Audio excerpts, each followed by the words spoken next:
Okay, good afternoon, everyone. Thank you so much for joining us for this webinar. This is in partnership with Atkins Library and the Center for Teaching and Learning, using library resources in your courses. I'm going to hand this over to Jeff McAdams and Liz Seiler from Atkins Library. They're going to be our workshop facilitators today. Thank you so much for presenting. All right, well, thank you for having us. Jeff and I are here today to talk a little bit about all of the resources that the library has or can assist in providing information on related to using these resources in your classes. So we're just going to go ahead and get started. Jeff, if you want to. Yeah. Sure. So, hey, everyone. The first thing I wanted to talk about was kind of like why we're focusing on this. What we call textbook affordability, using library resources or open resources for your courses. I've linked to, and these are in our slide deck, they're referenced at the end as well. So we'll make sure you have access to these, but several papers here that are either review papers or studies where people have shown that the students that have a low cost or zero cost for course materials have better outcomes, meaning that they'll have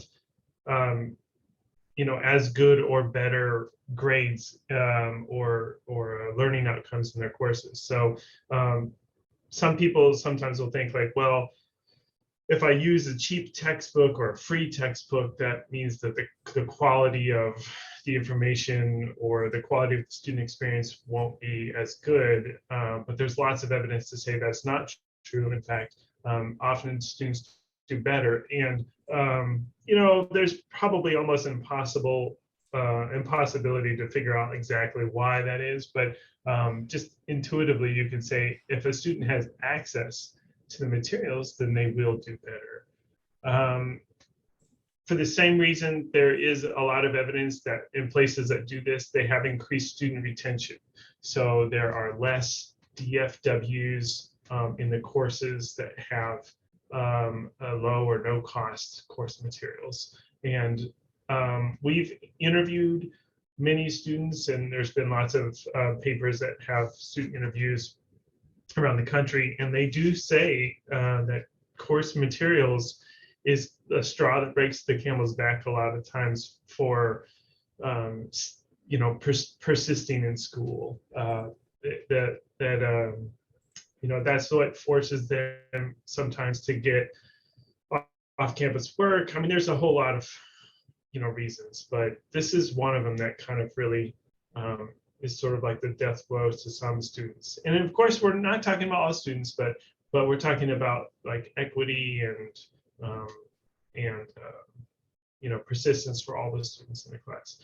And then, alleviating the financial burden, that's like a huge relief to a lot of students. We did a pilot thing several years ago about this, and we interviewed students who were in the classes, and they just like, every 100% of the students overwhelmingly were like, this is a huge stress reliever. Thank you so much. They were so grateful for this. So I just wanted to start off with a slide that says that there's a lot of positives for people who are looking for using library or open resources in the classes for the students.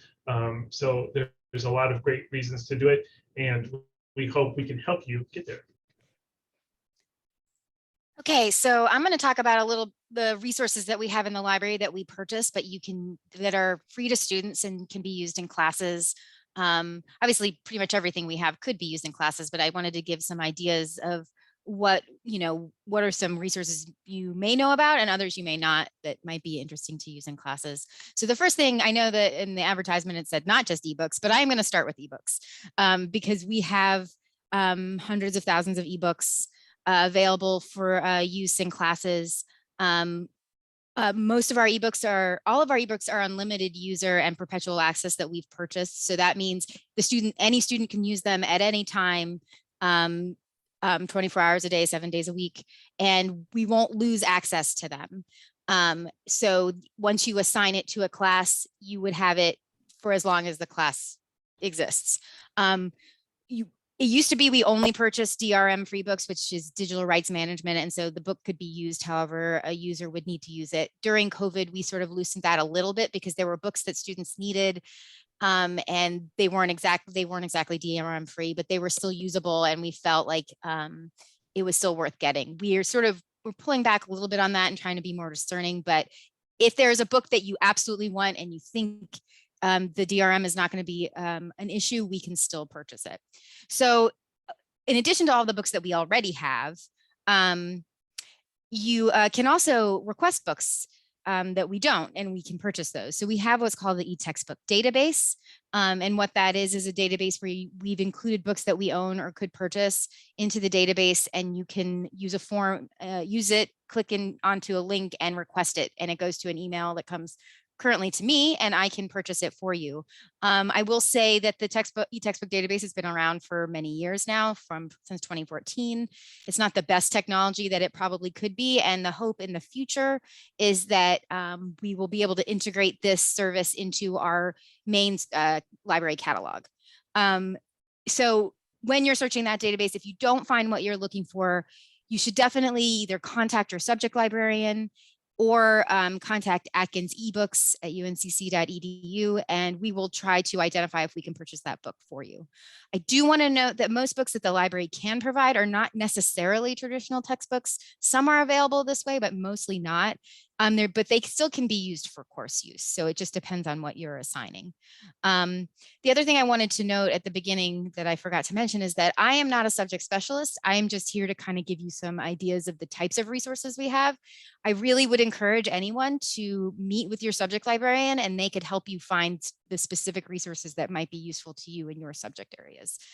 Jeff is in engineering, so he would be able to help with that, but we have subject librarians for all of the subject areas that would be able to help you. So that's the ebook part. Next is streaming video. As you all probably can imagine, streaming video requests increased significantly during the COVID because that's a very good classroom tool to use. Right now, we have over 100,000 streaming videos through packages from Alexander Street Press and Films on Demand. I want to note that these films are not ones that we have purchased, and we can lose access to them, usually at the end of semesters. So it might be worth letting the library know if you have decided to use a film in your class from one of these packages. Or any film that you find in our catalog, so that we can note that you have, and we can either buy it if it's possible or let you know if it's no longer available. We can also lease popular films through Swank. Those are for a one-year lease, so they would need to be renewed every year, but you can get most popular films that way. We then can also lease documentaries through Canopy and other streaming video vendors. Again, these are usually leases. They can be 1 to 3 years, and then they have to be renewed over time. So one thing I would also note is to be really critical about what the need is for that film, because we will have to continuously pay for them. The other option, of course, is there's some videos that allow you to host it locally. We can't physically host it locally on our campus, but Alexander Street Press has a service where we can host it there. The nice thing about all of these platforms is they provide all sorts of integration into Canvas. You can include clips, you can include links. They all work very well with course management systems. And again, they are great resources for classes. And then I wanted to talk a little bit about a lot of our databases and journals that we have that can be integrated in classes depending on what the subject area is. We have recently gotten many more primary source databases, which are basically databases that have all sorts of primary source materials like newspapers, letters, pictures, all sorts of things. Adam Matthews, for example, we just got 80% of everything that they produce in perpetual access as part of a deal with one of our regional library associations. And they have all sorts of things related to World War I and World War II. And I mean, I can't even tell you all the things they have. So I definitely would encourage you to look at it. And then we also subscribe to the rest of their collections, or most of the rest of their collections. I have created links in this PowerPoint. So when you get the PowerPoint, you can go and look at all of these things. But that I would definitely encourage you to look at those. And then we also have recently gotten access to all of the Archives Unbound collections from Gail, which are great. The New York Times, great question. We do get the New York Times historical and current through ProQuest. And you can, some of that, or most of it is text-based, but it is still all of the articles and anything that you might need from the newspaper. But that is another thing in terms of primary sources. We have lots of newspapers. Newsbank is on here. We do have the Charlotte Observer all the way back from the beginning with PDF scans. So they're full picture, and you have all of the the pictures and the articles and how it was set up in the newspaper. And so we also have several newspapers through ProQuest, and especially historical newspapers. And then I did want to point out we have several different data sets that can be used in classes. We have Simply Analytics that has demographic, business, and marketing data that might be useful. We also have the ProQuest statistical abstracts of the US, and that has social, political, and economic data. And we also have several other data sets that might be of interest that you could use for classroom assignments. I included a link to our data sets list. And then we have business databases that have data related to businesses, Privco and Mergent and Mintel, that are all great resources for students to use if they're working on projects related to those areas. One database that I want to point out is our related to interactive databases is we have Anatomy TV, and that is really cool. You can go in and look at different parts of the body. I know that has been used in anatomy classes as part of their course required materials, and I think it's really useful for students. Sorry, I got confused by the chat. Oh, how did that happen? I'm so sorry.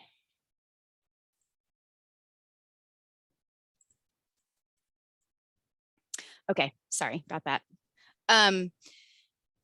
We have full text and indexing databases that can be used for research, and then any articles that are in there, any articles we have from journals, you can include in your classes, and you can add them to your Canvas, and they can be used as required course readings instead of textbooks specifically.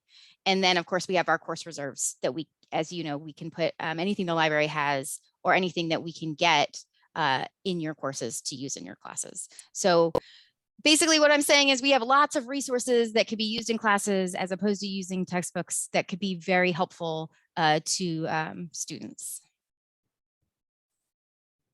Thanks, Liz. So I'm going to talk about open educational resources, specifically open textbooks right now. Open textbooks are textbooks that have a Creative Commons license usually, or they're in the public domain. So they're free for anyone to use, and there's unlimited amount of use that you can use with them. So they have the ability not just for like the eBooks or the materials that the library can provide for students to consume, but freely, but you as the instructor can adapt them to fit your needs. And I understand sometimes that's more work, but for example, we had somebody in I don't remember which department it was, but in some meeting on campus, we were talking about they were looking at an open textbook for their course, but they said, we really liked most of it, like 85% of it, but there were some links in there, or there's some resources in there that we thought could have been better or something like that. And so the good news is, the benefit of that open book is that you can then just change that. You can remove links if you don't like them, or add links if you think those are better. We can help you with that process if that's something you're interested in. But the open books are, they're not just shareable, but like you can adapt them to suit your needs. So, I don't think that there's ever been a perfect textbook that you can just like zip through in your course, but these are even better because like you have so much flexibility with them with the copyright permissions granted for it. And so one other thing, there's a pedagogical advantage there is that you can have your students engage with the text in these courses too, if that makes sense. I mean, it depends on your class, what type of class it is, but sometimes upper level classes, you can have your students like, for example, and this is, just an example, there's a textbook that was, like a biology textbook, but it was like, an upper level biology textbook, or maybe, I'm sorry, I forgot the real details of the subject, but it was a Canadian university had their students adapt it towards more Canadian resources. So they had their students take a book that was written in America, the United States, and it was real, US centric, and then they just like replaced a lot of this stuff with resources for Canadian students and made it more useful to students in Canadian universities. Or another example, this was a while back, but it was a graduate course where there was a project management OER, and an instructor, I think it was at Brigham Young, had his students adapt that project management book for instructional designers. So he was teaching an instructional design course, and he was like, I like this project management book, but it doesn't have any practical examples for instructional design. And so he had his students create those as a project for their course. So there's a lot of exciting opportunities with some of these books that you couldn't do with a traditional textbook. Open Textbook Library is a part of this open education network run out of the University of Minnesota, and they have over 1,000 textbooks in there. And the nice thing about those is that they are vetted. It's like a repository kind of textbooks that are for a full course, so that they're not like just a book. There's a lot of open books out there, but these are textbooks that are in use at some university in the world, and they're used for a course. So they're the front to back kind of book, and they also most of them have some kind of review on them that's from another instructor at another university that reviews it according to a 10-point rubric.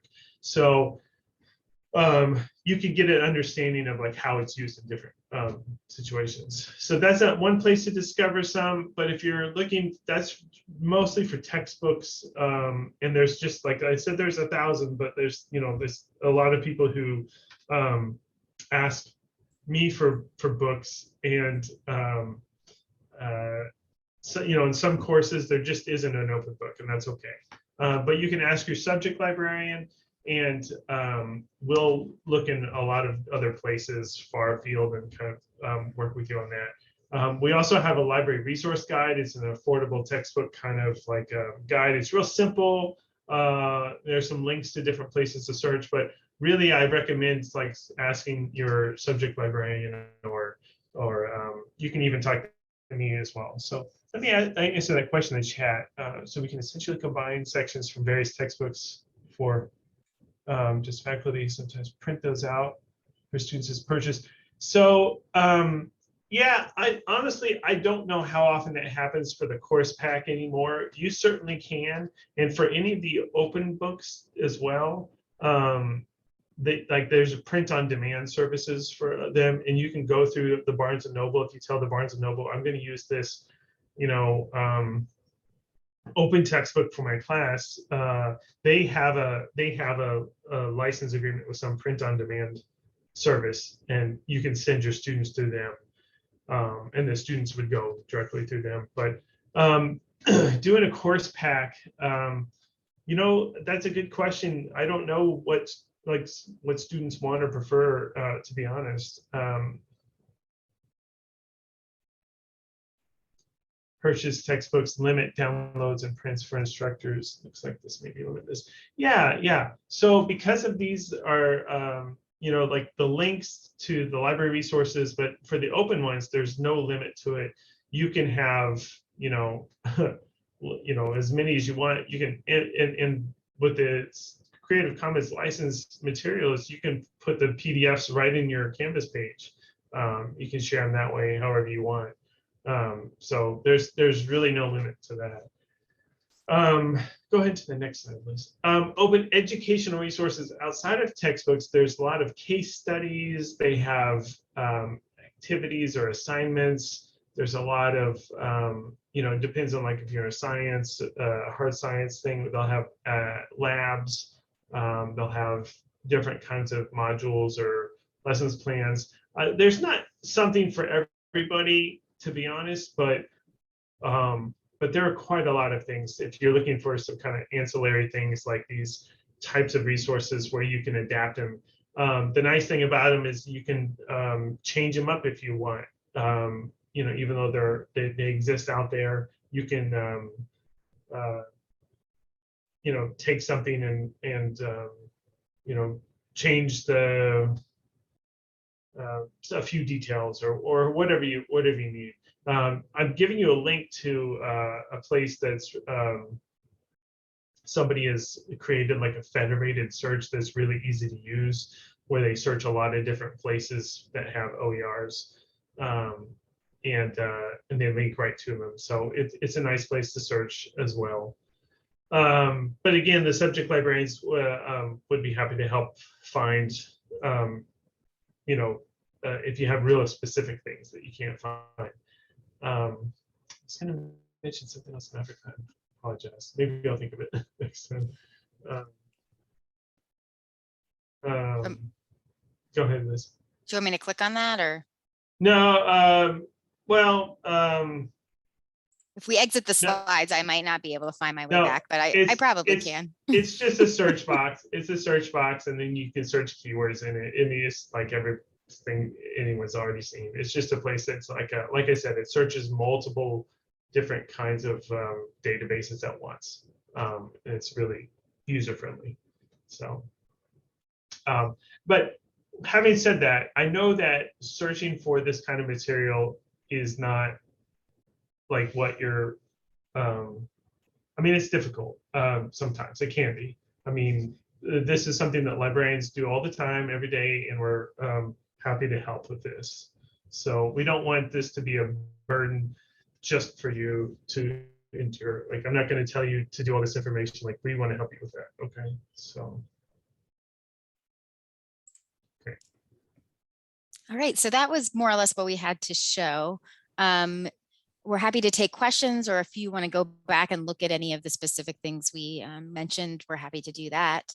But I think. And I was going to say, this is what I was remembered. I have a list, and I didn't put a link to it because I really don't have it published anywhere, but I keep a growing list of examples, like I was talking about, of how people use open resources in their classes. So there was another one, for example, that was based off of climate change, and it was like, I don't remember the topic of the class, but somebody had found a bunch of scholarly articles that were all open access scholarly articles, and they, because they all had a CC Creative Commons license on them, they collected them. So they've you know, made sort of like an annotated collection of these articles, and then they put at the beginning of each one, they put them in a themed section. So the beginning of each article, they gave students a prompt to think about and write about after they've read those things. So, like, here's 3 articles in a row about this aspect of, like, you know, let's say it was like, you know, how surface level flooding increases with climate change or whatever. And And so there was like, they're giving them this, primary source stuff, which then these scholarly articles, and then gave them, an activity prompt to go with it. And then they collected that into a resource that the students could download. So it's not necessarily a textbook, but it's something that the students can engage with. And so there's a lot of creativity and a lot of freedom with this, but with that, there's a little extra work. But I have lots of examples of those things. So if you're like, I really want to do something, I just don't know what, let me know, and we can think about those.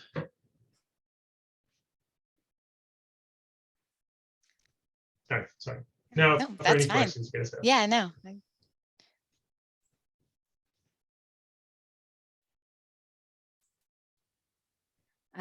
I know, again, there was mention of the New York Times, and we did have that at one point, but it is quite expensive. So we haven't been able to resubscribe at this point. But we do know that it is of interest.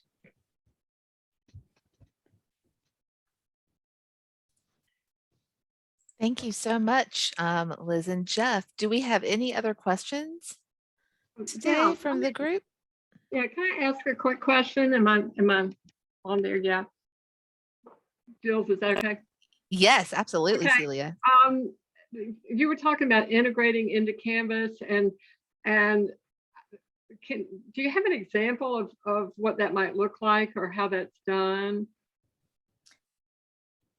So for the streaming video? Which part?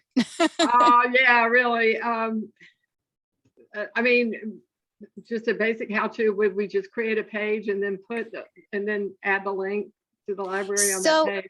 It depends on what you're wanting to integrate. With the streaming video, you can actually pull a clip and embed it into Canvas. So the student could conceivably watch whatever part of the film that you want them to watch within Canvas.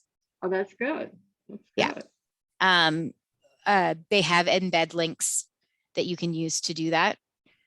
So yeah, they wouldn't have to leave Canvas to watch the film. Okay. And most of the library resources that we have will have like a permalink or some persistent URL that you can put into your Canvas page. And it may be beyond us necessarily to like troubleshoot those kinds of things, but Jules would know more about that. So Jeff, you are going to make those open OER resources link available to us for the samples. Right? Yes, they're in the slides of this. Actually, Liz, if you want to go one slide more. I don't know if I can. Last time I tried that, I went right back into wherever it was. Okay. How do I do that? Okay. No, I went. There it is. There we Yeah. go. Sorry. So, it's at the bottom of the slides, the last page. That's it. Oh, It's okay. got, and they all have a link to the full text of those articles. So, Good. yeah. Thank you. And those are just some that I found. There's also, if you're interested in finding more scholarly information on using OERs, I do have a huge list of that. So you can ask me more questions about that if you need to.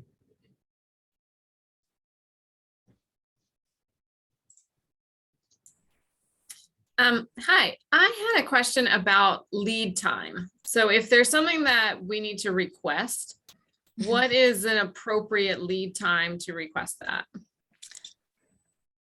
I mean, it depends on the resource. If you're talking about an ebook, we can usually get that within the week. Streaming video, depending on where we need to get it from, can take anywhere from, immediately to maybe a week or two. It depends on where it's coming from. So like if we order it from Swank or Canopy, we can get them very quickly. If it's from a website we haven't worked with before, it might take more time. If it's something more than that, like a database or something like that, it's going to take significant more time because we have to figure out funding for it.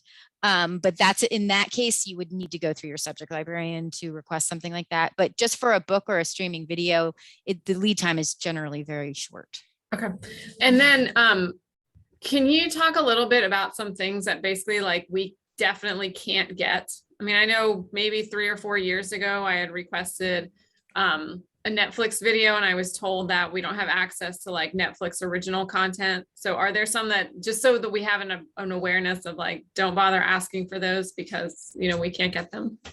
Yeah, I mean, Netflix for sure is we can't license Netflix films. I would say anything on a streaming platform was produced by that streaming platform is not usually available for us to lease and make available. So anything from Amazon, HBO, you know, things like that are very hard to get if we can get them at all.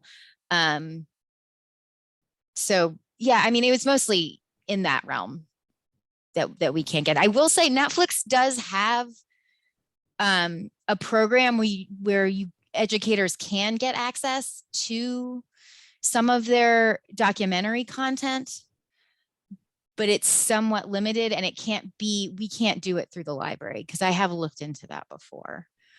But you know, I would never say like, don't even bother asking because it's not, you never know. We try really, really hard to get people what they need. I mean, I will say when it comes to eBooks, for example, we're not going to be able to get Pearson textbooks. We're not going to be able to get, you know, any like traditional textbook, anything that has an access code, anything that's being sold and marketed to you as a textbook, we're probably not going to be able to get because the publisher is wanting to make the sales to the students. So, I mean, that's why when it comes to actual textbook in content, we really try to encourage the open textbooks because those obviously are available and can be provided and are current. And, you know, because we can get some old textbooks, but those are generally not as useful. Sometimes they can be, it just depends. I think that's mostly it. But again, never be afraid to ask us because we're not afraid. We like to try to find out what we can or cannot get. And if you want to request a streaming video, there is a form on our website. I can put that in the chat where you can request it.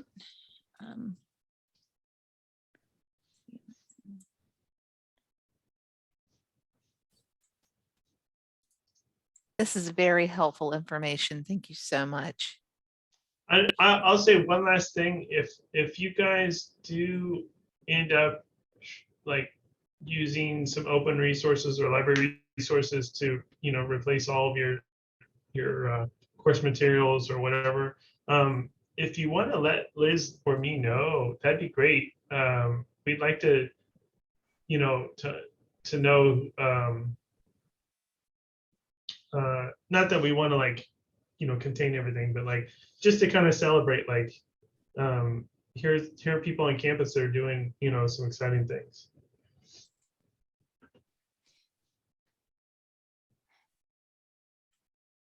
Yeah, I'm sorry. I was trying to find that link and now my brain is gone blank. But yeah, we're always happy to help with whatever anyone needs. You know, Jeff and I have been working on trying to do more textbook affordability on campus for years, and we always are trying to encourage more of that. So. Okay, do we have any other questions? Does a interlibrary loan have any fee for UNCC? Because I got something from Florida, an encyclopedia for 3 pieces, 3 books. Yeah, I mean, there can be a fee related to interlibrary loan, depending on where we're getting it from, and how many times we've requested it in the past. But we have allowances for that. We have a fund for that. And so I wouldn't, if you're concerned about that, you shouldn't be. We loan just as much as we request. So that's the point. That's part of the sharing piece.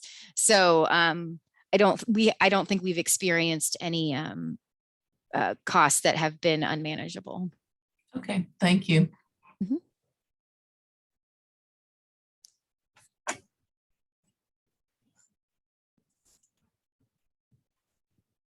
Okay. Well, if we don't have any more questions today, then I'd like to thank Liz and Jeff again and thank Atkins Library again for giving us this wonderful presentation today. We have so many open educational resources, so many things that we can use that we can help our students with that are free and open access. And I know that I've learned, I always learn one new thing every time this workshop is run. And I learned something new today. I actually already emailed a faculty member who was asking me about something. And I told them, I said, I think I know how you can get the video that you need now.